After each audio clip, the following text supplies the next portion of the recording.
Dennis Prager here. Thanks for listening to the Daily Dennis Prager Podcast. To hear the entire 3 hours of my radio show, commercial-free, every single day, become a member of Pragertopia. You'll also get access to 15 years' worth of archives, as well as the daily show prep. Subscribe at Pragertopia.com. Hi, everybody. Dennis Prager here. Great to be back. Thank you, Julie Hartman. Sat in for me yesterday, did a magnificent job, which I'm not surprised about. And I'm here in Atlanta. We're on the Battleground Tour with some of my Salem colleagues.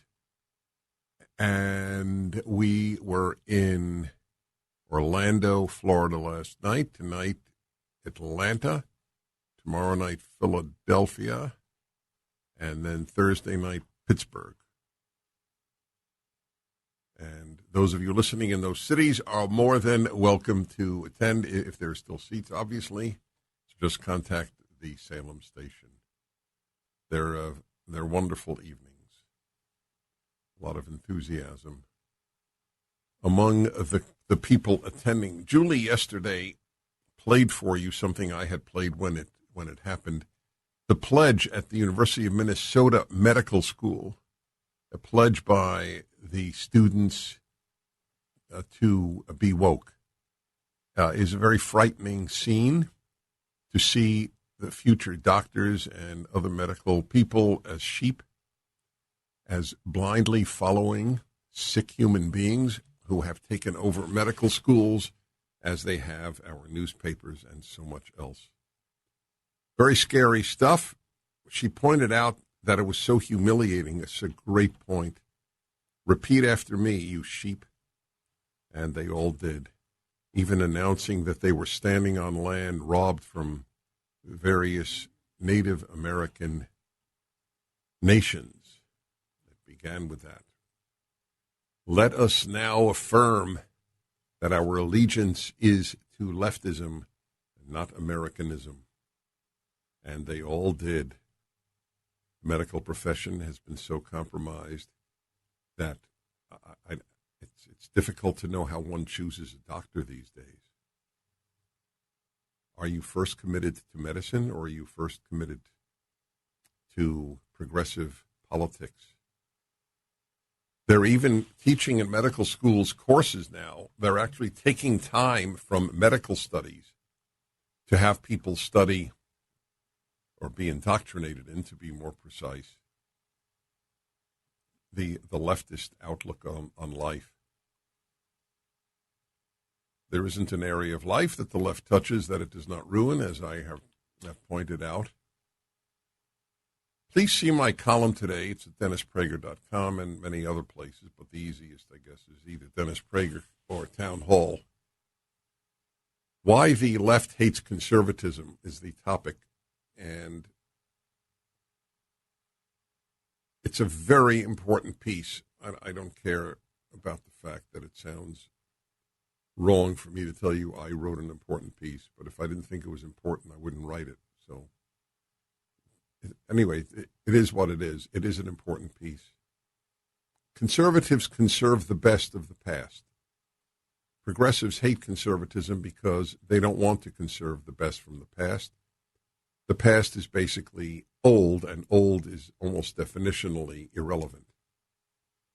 You're gonna read that old white European male Shakespeare.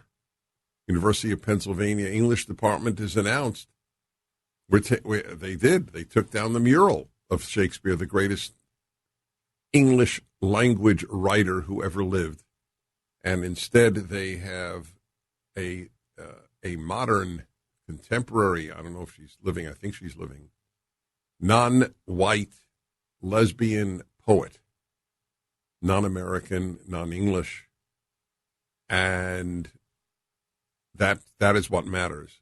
He's dead white male. That's no good. The past is irrelevant to the left. It's because they believe that they are morally superior to essentially all those who lived. Are you better than Jefferson? Of course, I don't own slaves. You better than Washington? Of course, I don't own slaves. Are you better than Moses? Of course. He, let's see, he led the invasion of Canaan. I don't know, you'll pick out something. Everybody before the modern leftist, the contemporary leftist, was morally inferior. Is Michelangelo the greatest, one of the greatest artists who ever lived? It's a matter of taste. I personally like the poop exhibit in the Netherlands. Yeah, it's a major poop exhibit. Take a look. New York Times gave it serious coverage. I've told you about this. Giant poops the size, 12 feet high. That's modern art for you in a nutshell. I couldn't agree more about that. Poop is beautiful. That's right. How do you like that? Michelangelo, but poop, oh yeah, thumbs up. This is the world of those who hate conservatism. They hate conserving because compared to the best of the past, these people are utterly inept. I follow music avidly, as you know. I periodically conduct orchestras, so I follow the music world. Music critics who are as superficial as sports writers.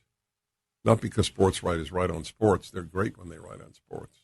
They're superficial when they write on other things, like changing the Cleveland Indians to the Cleveland Commanders. Or is it Guardians? Who's the Commanders? They're the Redskins. Yeah. The Guardians. They're in the playoffs, and I say this in front of a diehard Yankee fan. I root against the Yankees, but I'm rooting for the Yankees because I don't want the Guardians to win. To be honest, I have a lot of listeners in Cleveland. You lost me when they changed their name. There's nothing wrong with the name Cleveland Indians. There was nothing wrong with the name Washington Redskins. The Washington Post, which led the crusade to change the name Redskins, published a major poll study it made of American Indians, of Native Americans. Overwhelmingly, they couldn't care less about the name Redskins. To their credit, they published the results. I guess they had no choice because everybody knew they were taking the poll. American Indians don't give a damn about the name Indians, don't give a damn about the name Redskins. It's white, rich, bored liberals. They're the ones who lead this crusade. And sports writers, or in my case here, music writers. This conductor doesn't program enough good, new music. He just loves doing the classics. That's a common criticism. They don't ask, is the new music good? They just ask, is it new? New is good. So what have we given the next generation? That's the question I ask in my essay. In defending and explaining conservatism, we conserve the best of the past, the best art, the best music, the best sculpture, the best literature, the best ideas, the best wisdom, the best values. We conserve them and pass them on to the next generation so that they can enjoy the best that humans have made. It is our obligation to the next generation to give them the best, not the newest. By the way, the new becomes old so quickly. So what do they get? Nothing. They get nothing. As I write in my column today, I don't believe that half of America's college students could spell Beethoven, let alone identify a single piece of music he wrote. Now, if you don't consider that staggering, well, we have a different set of criteria, don't we? They can't spell his name. I don't know if they could spell Mozart, which is easier than Beethoven. Beethoven has two E's. That's very, very confusing if you've never seen the name, and they probably haven't. But I'll tell you what they are getting on campus.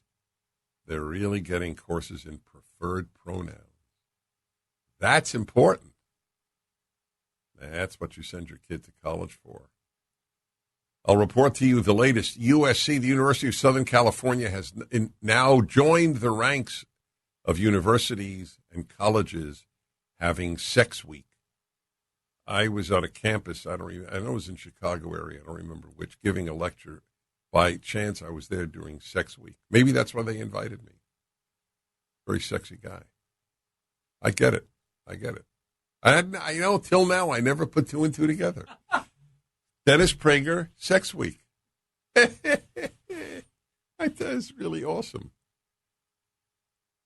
Anyway, I was there during Sex Week, and the place is just, saturated with signs for Sex Week.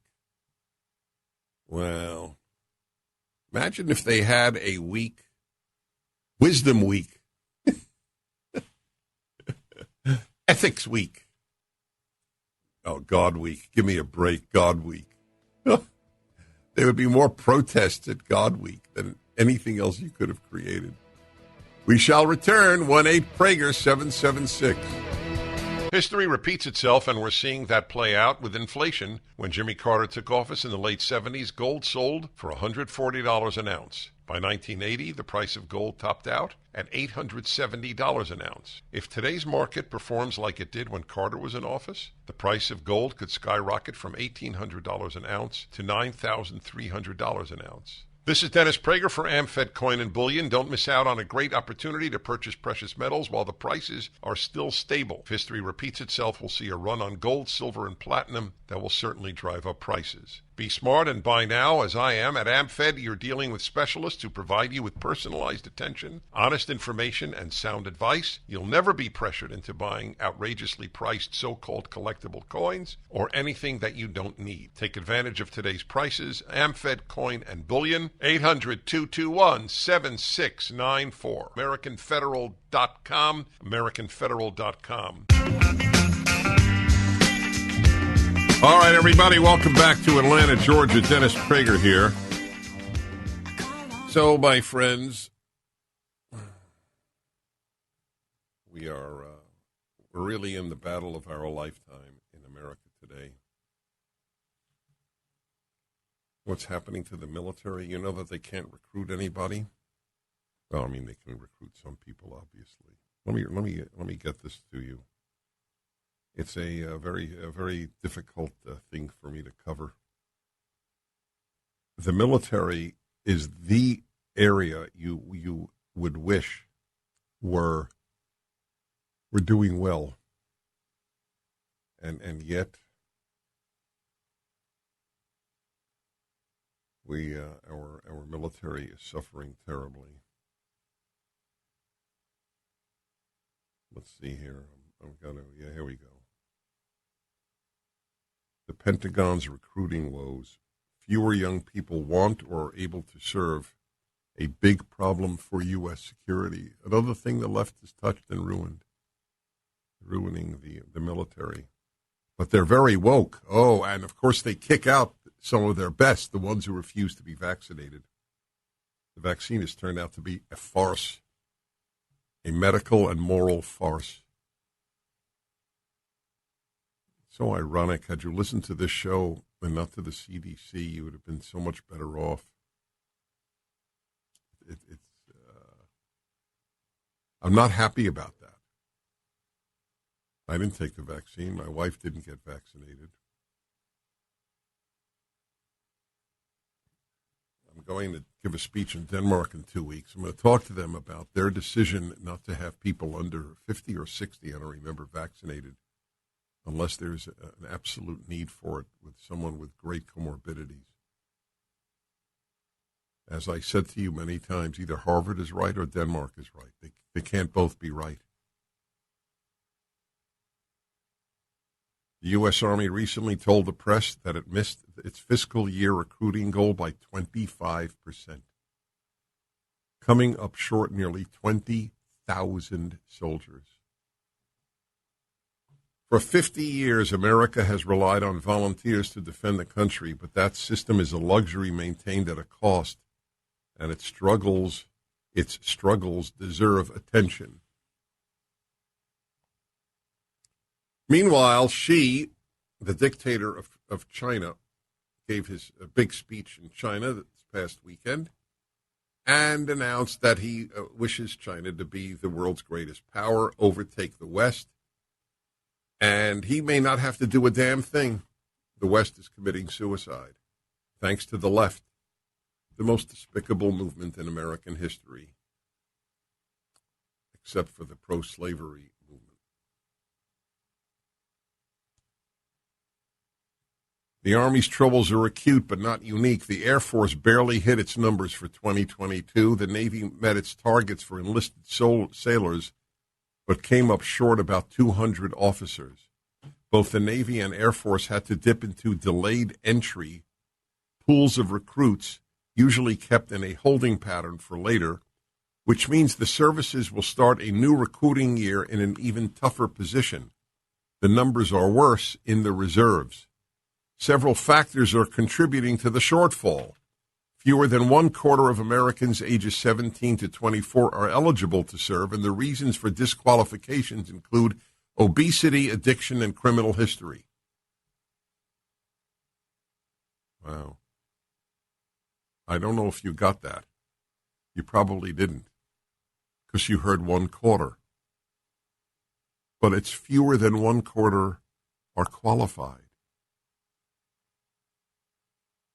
Fewer than 1/4 of Americans 17 to 24 are eligible to serve. 3/4 of Americans ages 17 to 24 are not eligible because of their obesity, addiction, and or criminal history. 3/4, 17 to 24, your healthiest years of life. Whoa. The decision to close high schools during the pandemic, another left-wing idea, closing schools. Just to remind you, there was no reason to close schools. None. It was a criminal act against children by the teachers' unions and all the teachers who supported it. This is such bad news. So let me just tell you something about depression and all sorts of things. I'm not talking about clinical depression. I'm talking about induced depression because of bad news. You choose whether or not to be paralyzed by sadness or whatever when you hear these things. I am not. I am invigorated to fight. If the guys can go on Normandy Beach, I can at least fight with YouTube and Facebook and at my local school board meeting and in helping out elections and in sending a damn check to ADF and the other good things that work, okay? You have a choice to despair or to fight.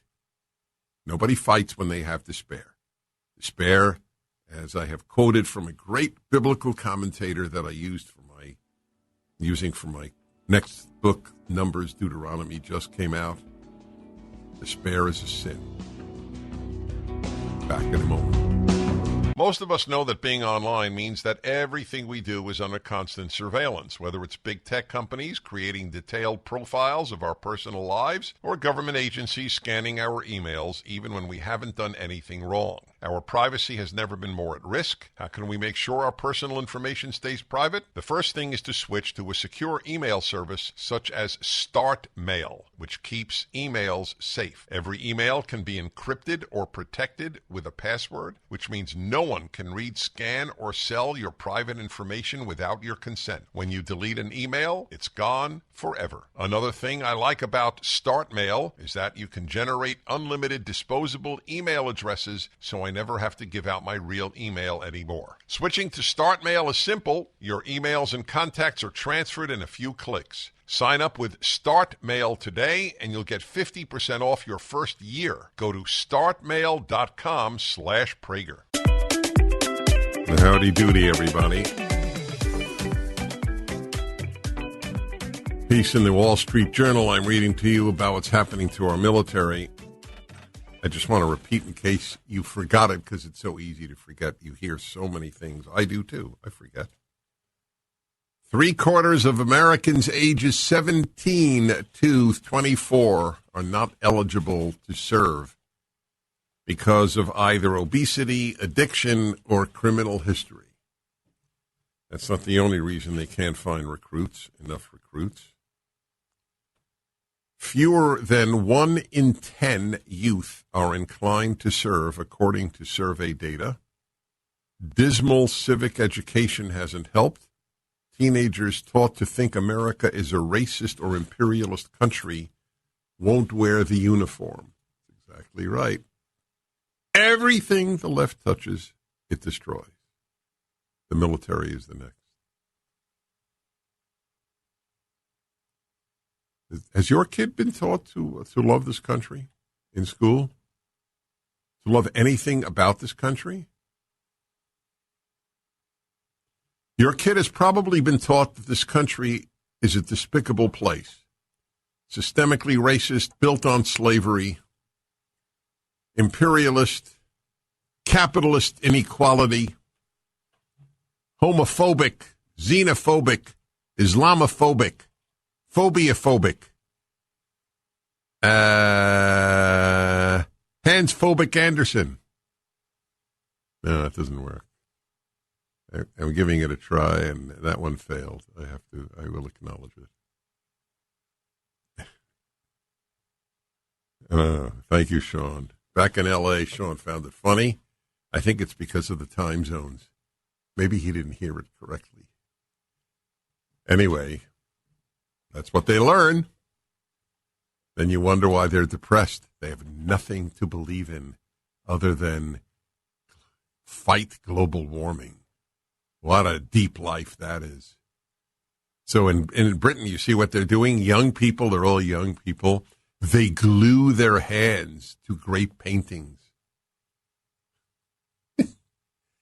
And one of these girls said into the camera something to the effect, we have to care more about life than art. So that's why they damage great artworks on behalf of getting off oil. They have been truly effectively brainwashed. Back to America and the reasons for not finding people to serve. Teenagers taught to think America is a racist or imperialist country won't wear the uniform. The left portrays the military as a retrograde institution where sexual assault and extremism are rampant, which is not borne out by evidence. To which, of course, the obvious answer is, if you're evidence-based, you're not going to be a leftist. The right's affinity for military service, this is really depressing and totally accurate. The right's affinity for military service is also in free fall. Only 53% of Republicans, quote, had quote, a great deal of confidence, unquote, in the military in a 2021 survey. A 17-point drop in less than a year. Flag officers have too often associated themselves with vogue political causes, promoting books on anti-racism, for example, as the Navy's top officer did last year. This is right. This is why the traditional conservative is not wanting to serve either. You want to serve these left-wing fanatics, ideologues, who don't give a damn about the military, but they love the uniform and they love the prestige. The services may need to relax the COVID-19 vaccine mandate as a concession to reality. Thousands of National Guard members have refused it, and they're the best. Overwhelmingly, the ones who refuse to be vaccinated are the best because they are individuals who think for themselves.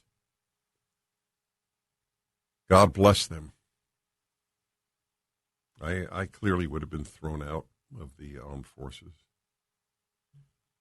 The recruiting crisis is an opportunity for Congress to drive a tank over anachronistic practices. That Congress recently saw fit to pass a cash supplement for some service members suggests the military pay scales aren't competitive with the private economy. The 4.6% raise slated for next year doesn't match inflation. Illegal drug trafficking has turned our southern border into a war zone, a war that no one wants to talk about, so that's why I urge you to see Border Battle, the new 6-part limited documentary series from Turning Point USA that exposes the sheer evil and inhumanity of drug cartels and the illegal drug trade. How the drug fentanyl, the cartel Jalisco New Generation, and the Sinaloa cartel have created the worst overdose death crisis in American history. We've never seen this before in the history of our country. Hear directly from Drug and Border Patrol agents about the horrific conditions along the border and what life is really like on the front lines. Watch Border Battle now. Download the full 6-part documentary series at salemnow.com. Use the promo code Prager to get 20% off. That's salemnow.com. Don't forget to use the promo code Prager for 20% off. Hello, my friends. Hello from Atlanta, Georgia. In Orlando last night. Tonight we have an event here in Atlanta. Tomorrow night, Philadelphia. Thursday night, Pittsburgh. And this is the Battleground Tour that the Salem Network Salem Media have organized, which we have done this for decades now, every 2 years, going around to battleground states. And I'm with my colleagues, Mike Gallagher and Sebastian Gorka. And we're having a lovely time. A lot of work, but a lovely time. The trick is to find a time at some point in the day to have a cigar. This is uppermost in my mind, which just shows you that my mind is not cluttered with personal problems. Right? I mean, let's be honest. If I'm worried about when am I going to find time and where will I go to have a cigar, is uppermost on my mind. Things are doing pretty well in my life. They're not going pretty well in my country's life. But I'll tell you, life is micro and macro. Sometimes the macro's good and the micro's bad. Sometimes the micro's good, the macro's bad. That's the case for me now. Sometimes both are bad. Sometimes both are good. Such is life, my friends. So here's a piece for you from today. The College Fix reports, very good website. USC, University of Southern California, debuts inaugural Sex Week. It's important. That's important. Which will include, are you ready? Eric Hansen is in the studio, one of the great engineers of America, along with Sean. And he is going to really be happy to hear this. It will include plant play. Now, folks, I know that you're right. Exactly. That was a worthy response. For years, universities across the nation have hosted Sex Week events every year. Now the University of Southern California has decided to get in on the action, as this week, what do people pay to send their kids to USC? Is it $60,000 probably? Well, no, not if you're a California resident. I don't know what, but they're all expensive. This is important, right? This is, in the age of hookup culture, this is particularly important. But the sexualization of young people, now obviously by college, they're already, they've lost a lot of their innocence, I agree. But who needs this? I could think of so many more important weeks, as I mentioned when I said I would talk about this last hour. This week, several student groups at USC will host the campus's inaugural Sex Week. On tap, quote, buy a sex toy, make 21-plus pottery. What is 21-plus pottery? Pottery for people over 21. I understand that, but adult pottery? Did you take an adult pottery class? I want you to know, folks, Eric Hansen, who was with me, majored in adult pottery. He is the only person I know with a master's in adult pottery. So it's very fitting that you're here.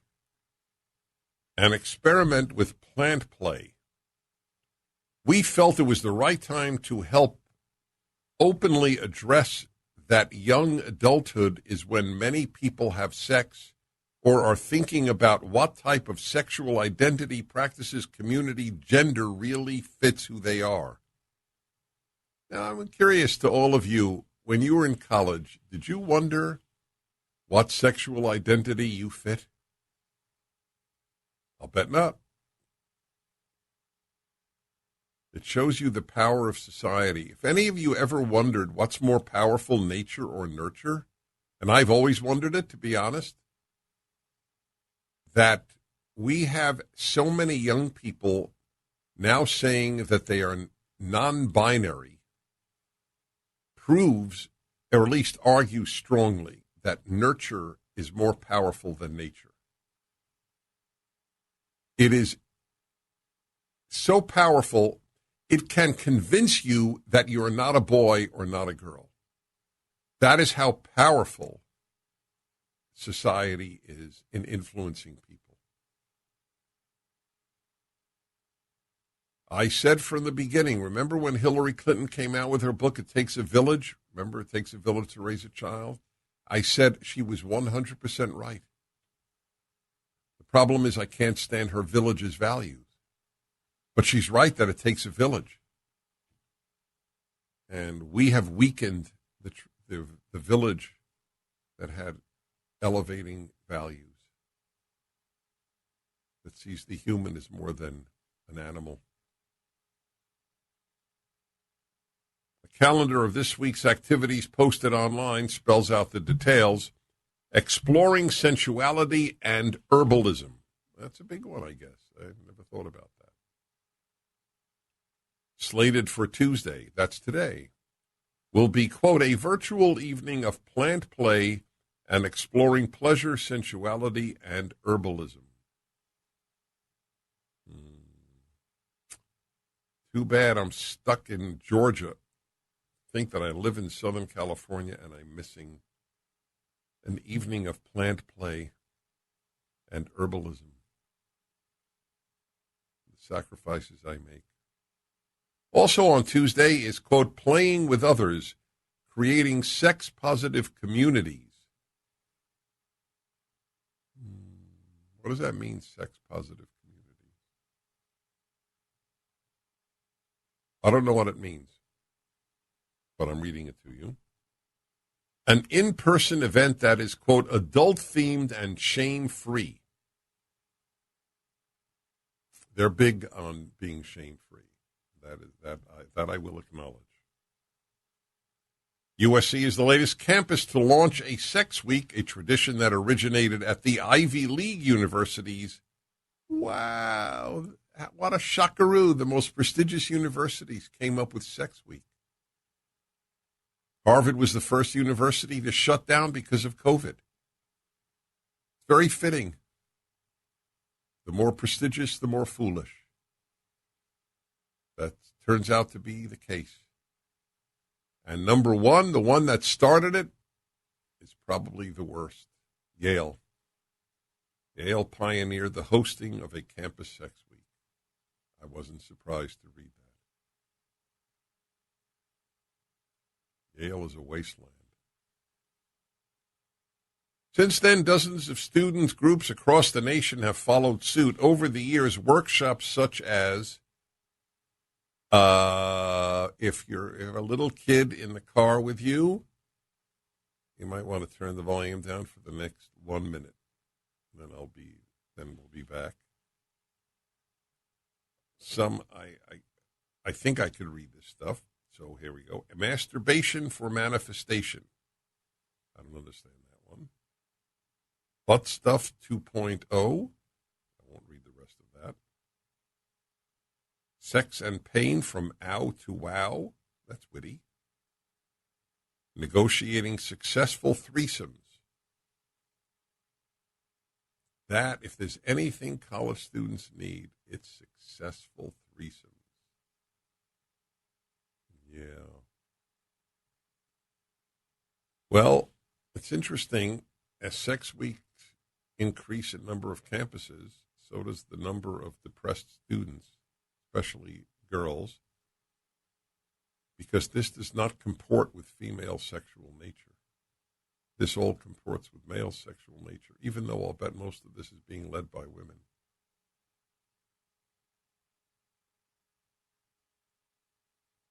Finally, earlier this year, Tulane University Sex Week included a gallery dedicated to the vast spectrum of genitalia. Ooh, how did I miss that one? What does that even mean? The vast spectrum of genitalia. This month, universities such as Wake Forest and Kent State will also host sex weeks.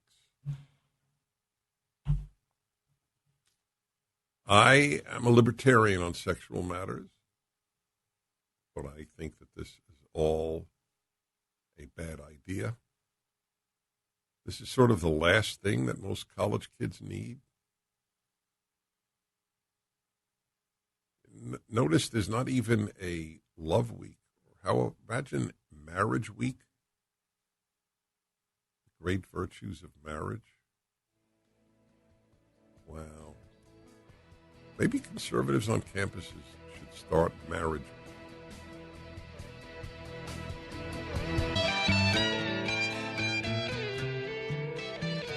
Okay, yep.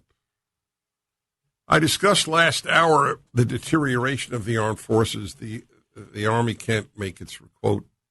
They're lowering standards and they still can't make their quota. It's a combination of contempt for the military and the despicable people who now run many of the armed forces.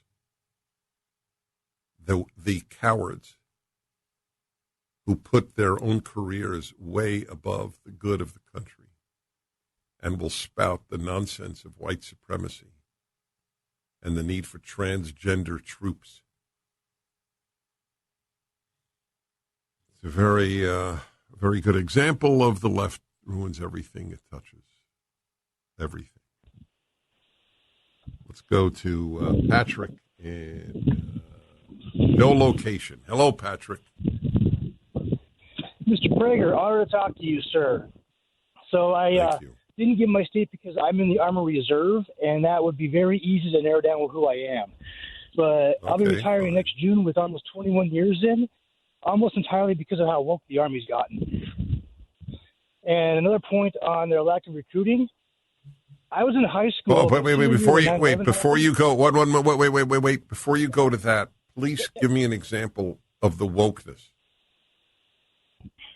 Our transgender brief talked about how males that identify as females, if they've gone through the system, can shower and bunk with biological females, even though they're biologically male. And the females can't. Is that happening? Kind of like those volleyball players. On the active duty side, I have no idea, but we've been briefed on it, so they expect. Right, I understand. Right, yeah, of course. Okay, go ahead. What was your second point? The recruitment goals. So I was a senior in high school on 9/11. That was about 95% of why I enlisted in the Army to begin with, because it was a sense of national pride and love for my country and patriotism. The new generation simply doesn't have that anymore. That's correct. And that's probably a big reason why they're falling short on not just the Army, but all branches. That's correct. Well, thank you for calling. This is a national tragedy for those of us who want to preserve America. For the left, this is a victory. That's right. Daniel in Cleveland, where they changed the name from Indians for no good reason. Hello.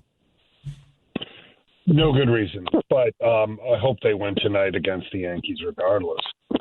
So let me ask you a question. When you talk about them to friends, are you now using the term guardians? If it is, it's sort of begrudgingly, like the conversations usually. No. I'm not asking it as an accusation. I'm just curious about how the habit is forming or not. You know, I'm a lifelong baseball fan, as is my family and friends. We love our team. We want them to succeed. They're playing great. And it's like I say, I sort of in our private texts with each other, I think you'll see the term "Go Indians" more often than Guardians. Let's put it that way. Uh-huh. Yeah. Okay. I was just curious. Go ahead. So your topic, it just reminds me of something that I've heard often. Your former station mate, Michael Medved, used to talk about this often. The idea that in marriage, people who are married are far more likely to have sex than people who are not married. And the idea of a sort of sex week without the promotion of that idea, like, hey, you want to have more sex? Settle down. That's a very interesting approach. I doubt if that's being said in any one of these places, but it's a very good point. Get married, have sex. By the way, even just advocating get married, have sex, one would be so dismissed as a religious fanatic, as irrelevant. The more I think about it, the more I realize that what I wrote in my column today's Tuesday, there are literally 1,000 columns of mine on the internet. They're mostly written about timeless subjects. This is one of them. What is conservatism? And it is conserving the best of the past. That's what it is. It's a gift to young people to give them the best ideas, the best values, the best art, the best music, the best literature. That's what conservatism is. It conserves the best. The opposite of conservatism, progressivism, conserves nothing. That's why it destroys everything. It conserves nothing. Just saying to a young person, hey, maybe you should not have participate in the hookup culture, forgetting even moral reasons. Just it won't make you happier. Certainly to women. Might make some men happier. Got to acknowledge nature. But it won't make almost any woman happier. Give some thought to getting married. Maybe in the long run, that is a greater likelihood of joy and meaning in life, making a family, and even having sex.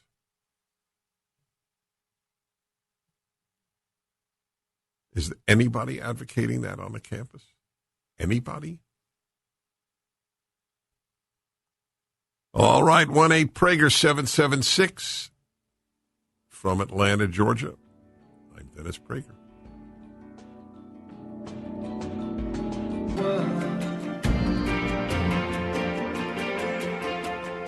All right, everybody, Dennis Prager here. I think that I was the first American media person to have this man on when he was still Australian. I may be wrong. I'll ask him. Nick Adams and I have a very long-standing relationship.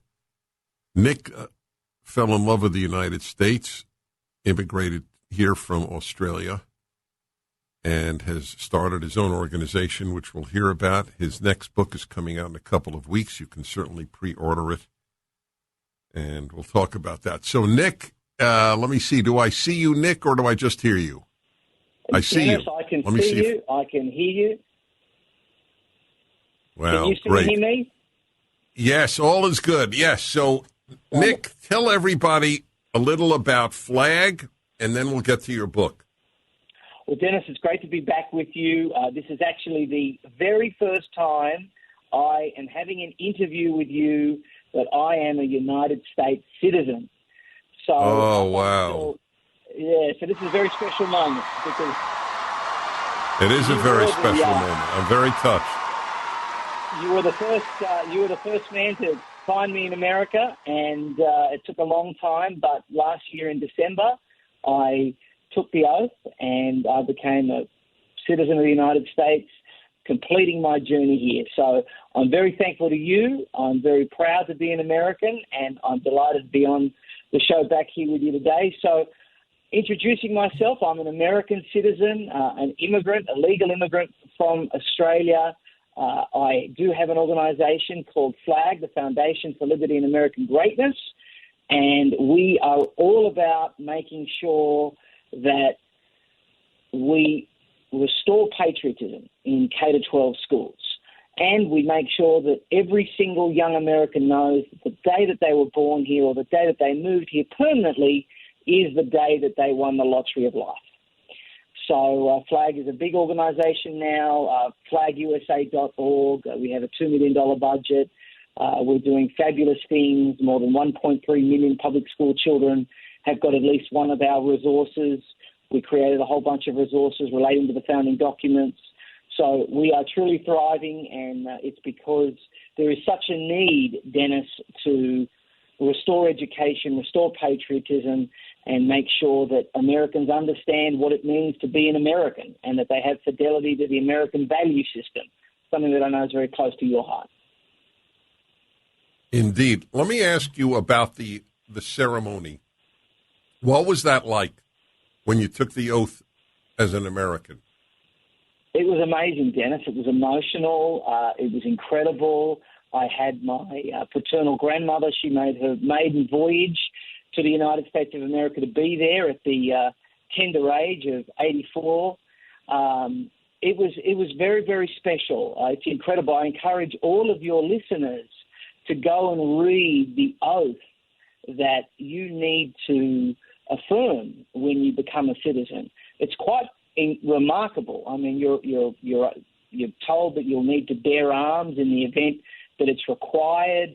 It's the level of detail is amazing, and anybody that loves patriotism and loves America and wants to be inspired by some of the laws and rules that we have already on the books, they should go and read it, because it's quite amazing what it asks of the person becoming a citizen to do and be. You think that the vast majority of the others taking the oath felt as moved as you did? I think so, Dennis. I think so. Everyone I saw around the building there, they were all very emotional. They were very, very happy. They were waving American flags. Everybody, of course, comes from a different background, and they had their different reasons for becoming a citizen. But I do think that the overwhelming majority of people that were around the ceremony were very, very happy to become American. Now let's turn to you and your new book, and we'll get to it. We're going to take a break now, Nick, but I want everybody to know you can pre-order it at Amazon. The Most Dangerous President in History is his book, coming out next month, but again, it's easy to pre-order. And we'll talk to you about that, Nick, and also about how America's changed since you first fell in love with it. Back in a moment with Nick Adams.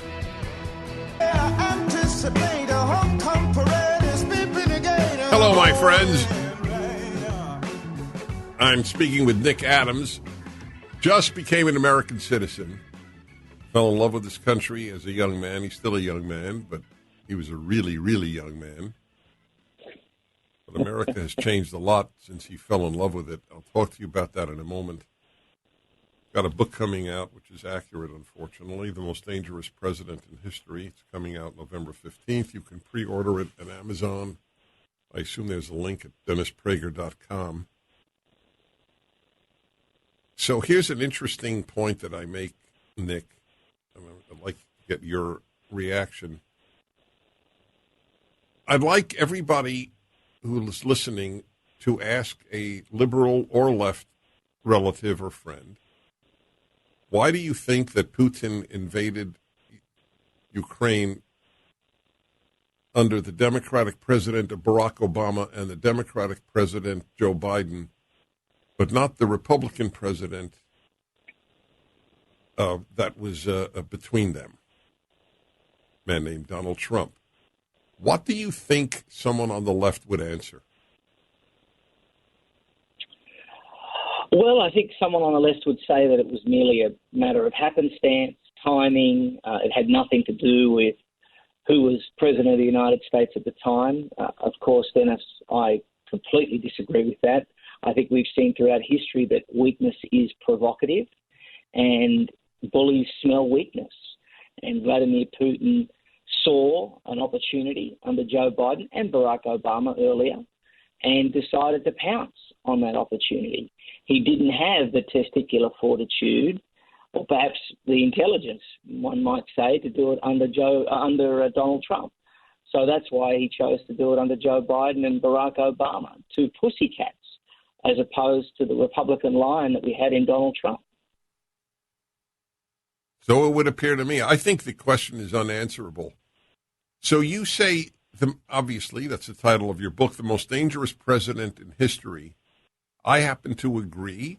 What are your 2 or 3 biggest arguments?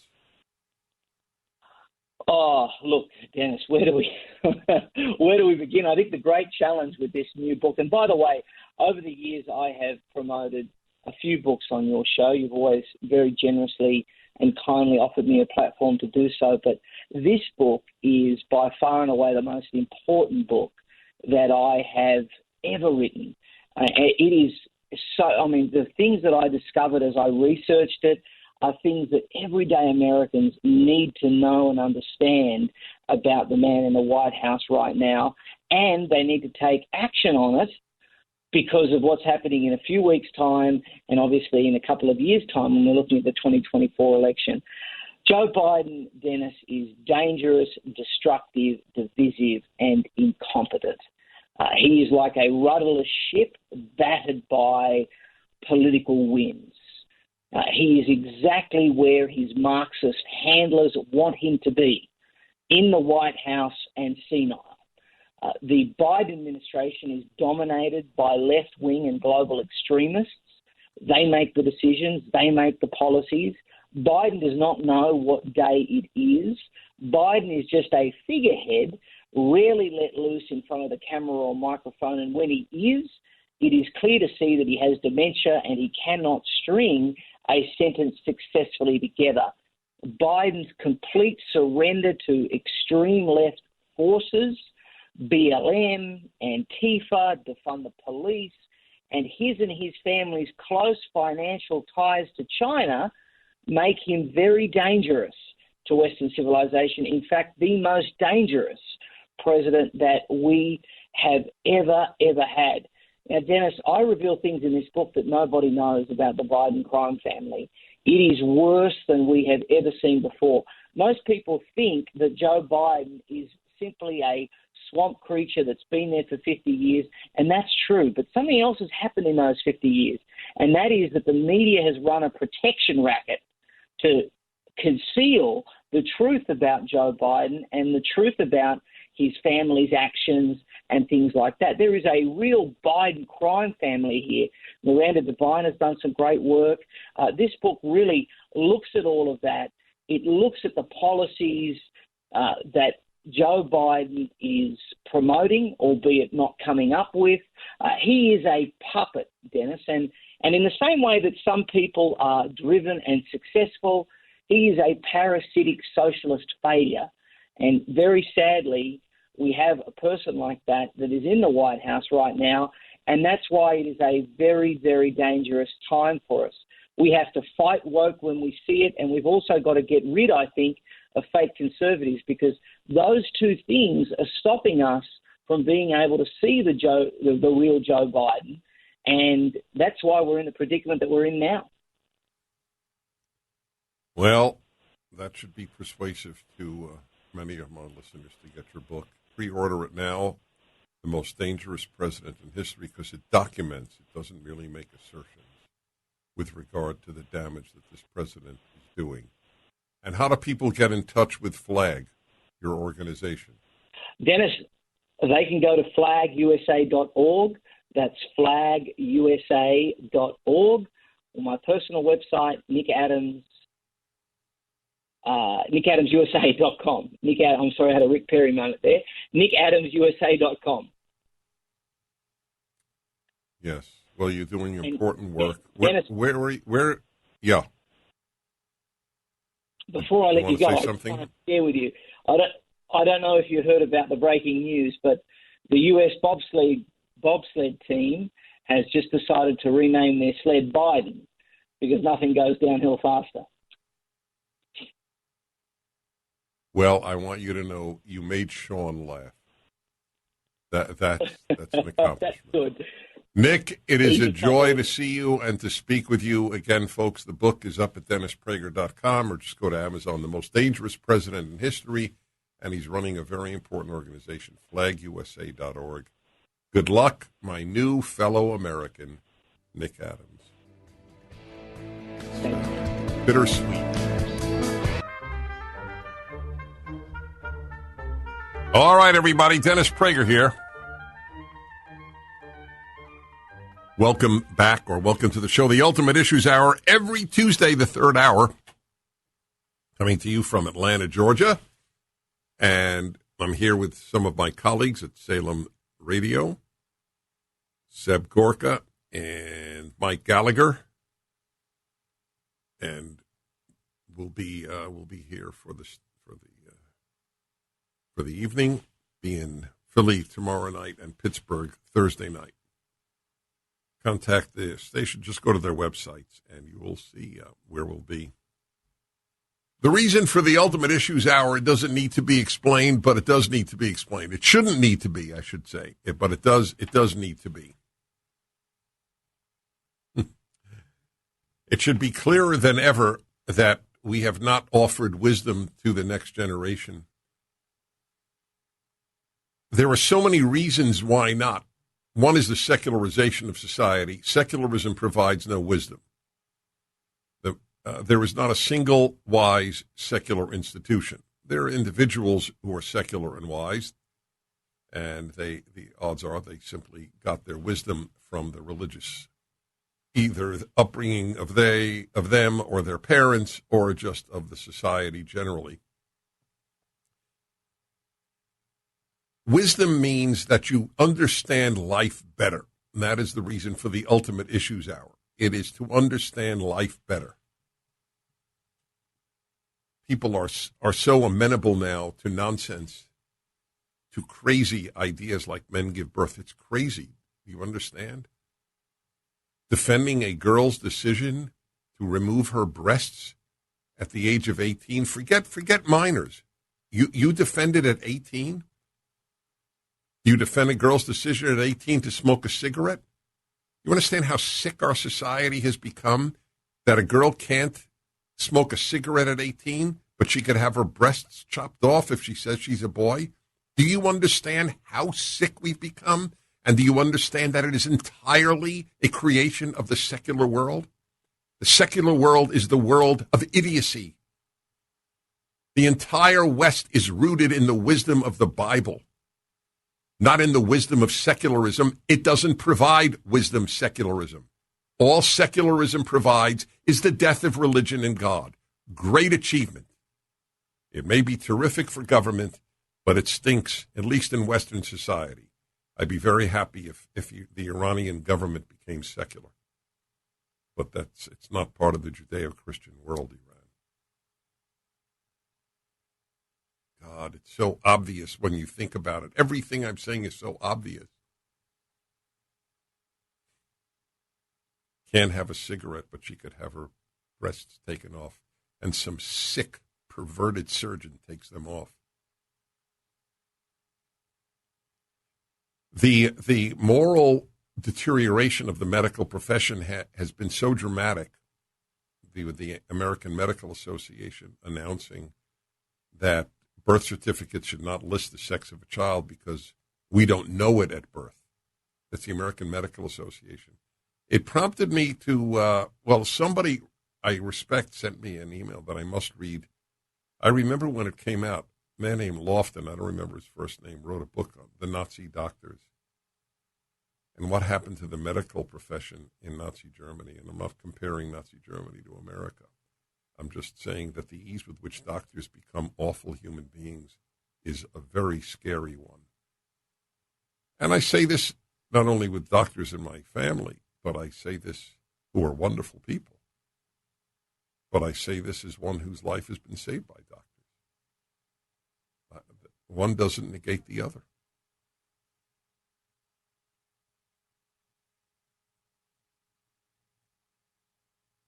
We have bred fools getting medicine, just in general.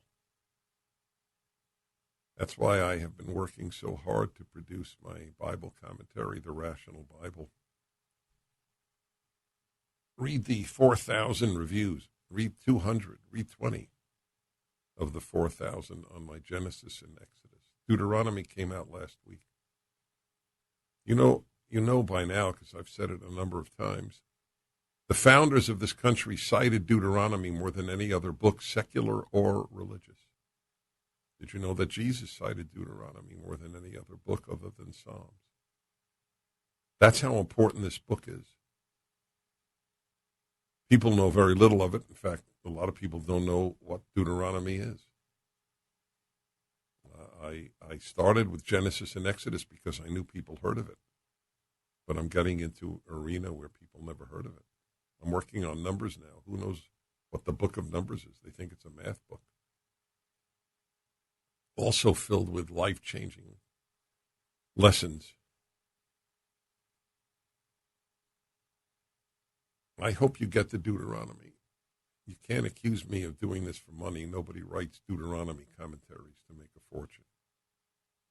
This is a work of trying to make clear the only way we're going to get out of our decline in the West, and that is by the reassertion of the Bible and its values. What book would you like to see substitute for the Bible? Ask your relative who doesn't think the Bible is worth studying. I opened up the show talking about Sex Week at our universities. Imagine if they had Bible Week. Didn't they have, actually, wasn't there Bible Month in America? There might still be, but nobody takes it seriously.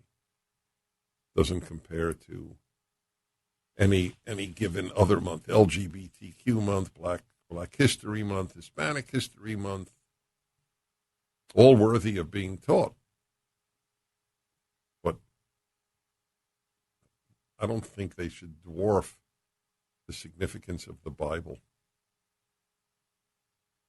The left has done such a good job of minimizing the significance of the Bible that the very notion of advocating its study means you have to defend yourself against charges of being some sort of, quote, Bible thumper.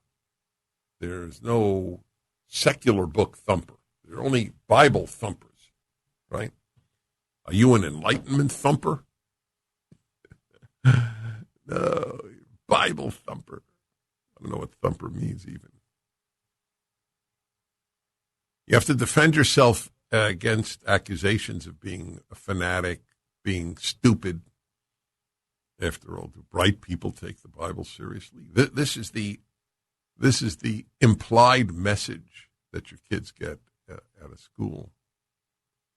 So I am on a lifelong mission to get people to take these books seriously. They are the greatest ever written. There is no comparison. And that's why I have them as the Rational Bible. I hope you get it. Deuteronomy is the latest edition. It's the third of 5 books that I am working on.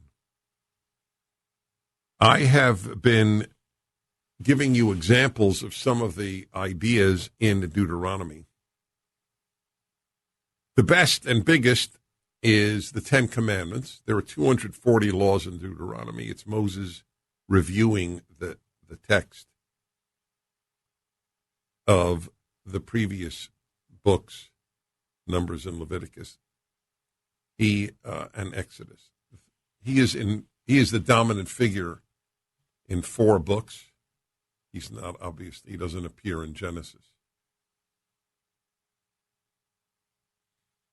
And you have the 10 Commandments in Deuteronomy, reviewed by Moses, given by God in Exodus, and reviewed by Moses, virtually word for word. Certainly the same commandments, but he changed a couple of things like the reason for the Sabbath.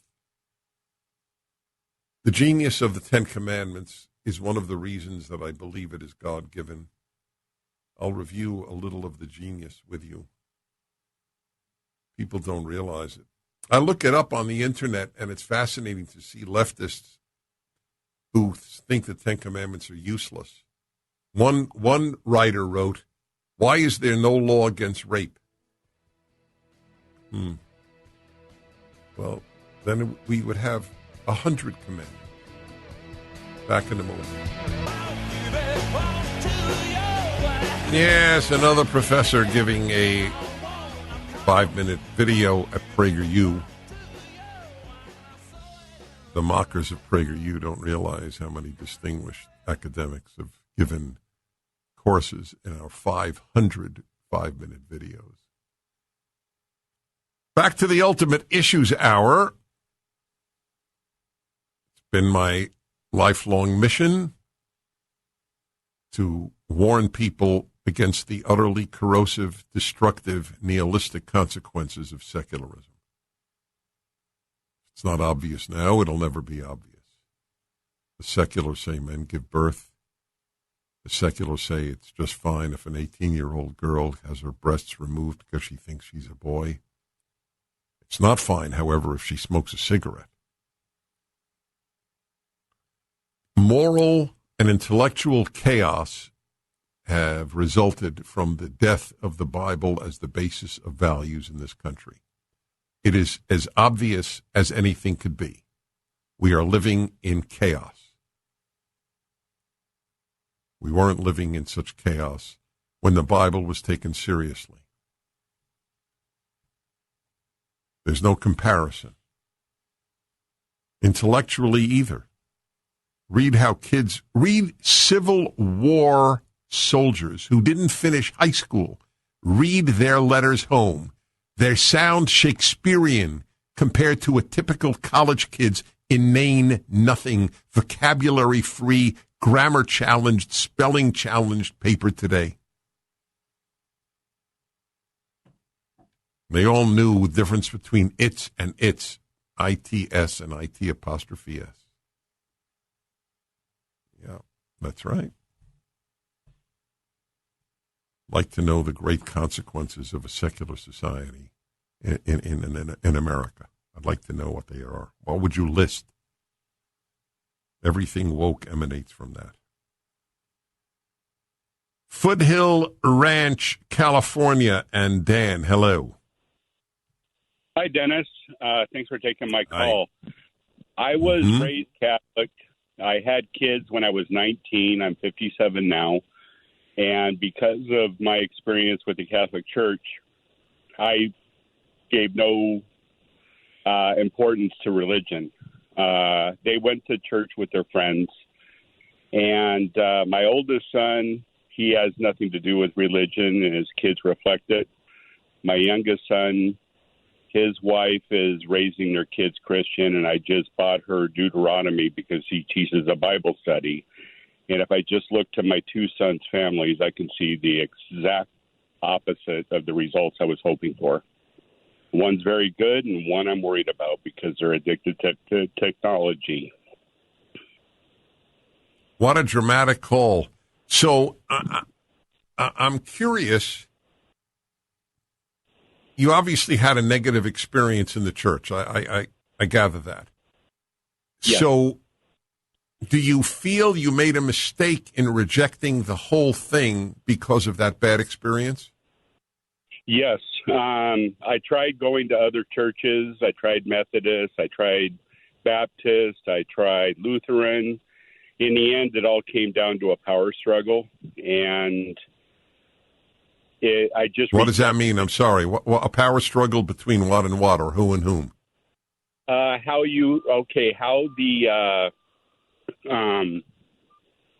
They were more in love with the power of the church being able to affect people's lives in their own way, not in God's way.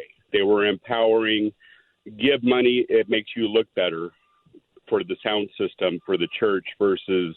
So, all right. So So what would you have done differently now that you see the results? I would have put aside the negative and just focused on the positive of the message and the need for it. Exactly. Thank you. That's right. My friends, if you're looking for the perfect church or synagogue, it is as unattainable as the perfect anything else. Anything humans are involved with must always fall short of some ideal. You know what has hit me in the last few years? The notion, I've done this on the Happiness Hour. I should do it on any hour again. Everybody is a package. And you are a package as well. Your church is a package. Your pastor, your rabbi, your priest, they're packages. Everybody is a package. And nobody's package is only wonderful. You might think your package is only wonderful. But let me just assure you, it's probably not. And you just accept that fact. That doesn't mean you accept every flaw. You try to work on them. That's the beauty of leading a good life, is you try to be better. But there's no perfect church, synagogue, clergyman, or anything like that. But it offers, in its flawed way in most cases, there are some terrible cases, but it offers you the best answer to how to raise a child. That's what they need to know. Let's see. Dean in Northvale, New Jersey. The famous Dean of Northvale. Hi, Dennis. Yes, the famous Dean. You know, I was raised very Greek Orthodox, and I was in church every weekend, and I got nothing, zero out of the Bible. I learned how to say the creed in Greek, and all that kind of stuff, but I don't even know what the creed is. I definitely got more out of your Rational Bible series, just the two, than anything I could have gotten throughout, literally till about 13, 14 years going to church. Very sad. I wish I would have had it earlier.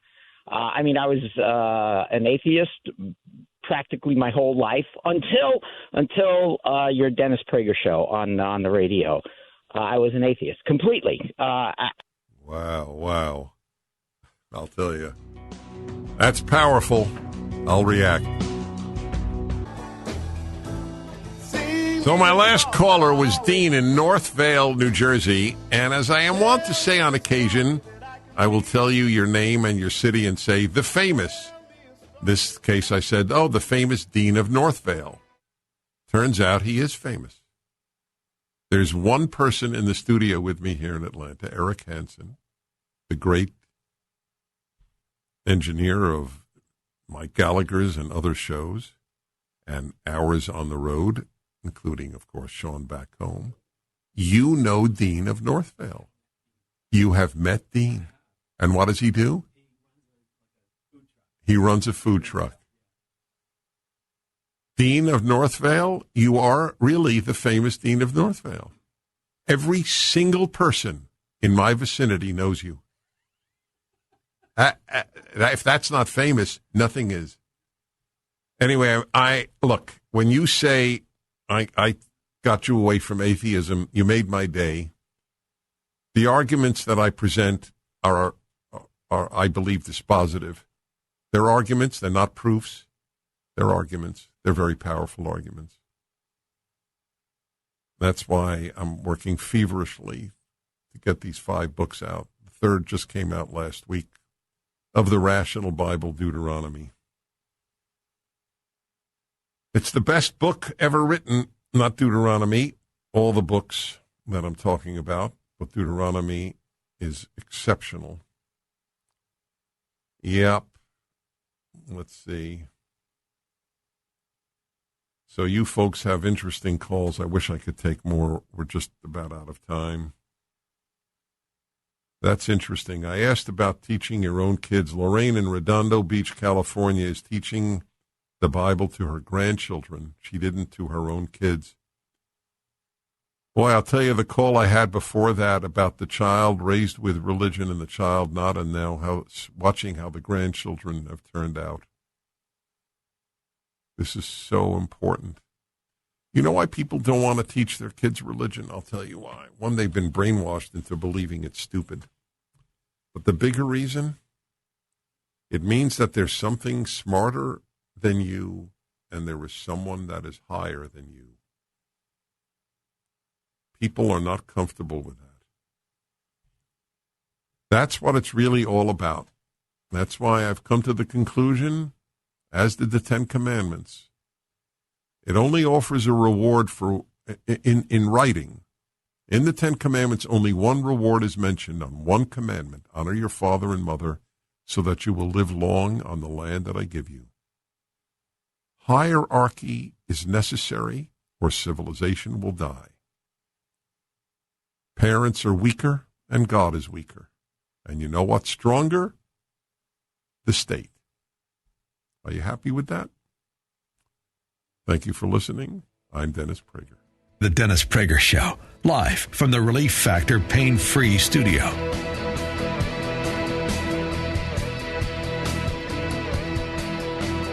Dennis Prager here. Thanks for listening to the Daily Dennis Prager Podcast. To hear the entire 3 hours of my radio show, commercial-free, every single day, become a member of Pragertopia. You'll also get access to 15 years' worth of archives, as well as the daily show prep. Subscribe at pragertopia.com.